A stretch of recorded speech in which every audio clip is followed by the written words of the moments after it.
Hey guys, welcome to the Henry channel. In this video I'm going to show you how you can remove the screen lock of Vivo Y21 by hard resetting the phone. So you have to turn off the phone.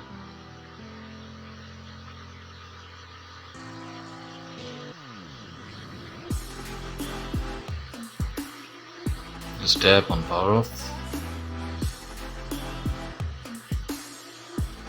and once the device is turned off, you need to hold the power key with the volume up button. Just hold both of these keys when the phone is turned off, and there you can see the phone is now in fast boot menu. From here select recovery mode, and now the phone will boot in recovery mode.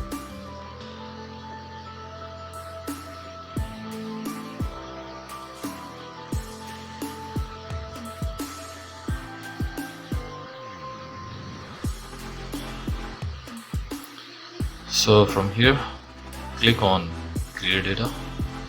Now tap on clear all data and tap on OK, and there you can see the phone is now being formatted. Tap on return. Also clear the cache. Now you just need to restart your phone, and when the phone will be restarted, the screen password will be removed. So guys, that's all in this video. Make sure to sub the channel and leave a thumbs up. Bye for now.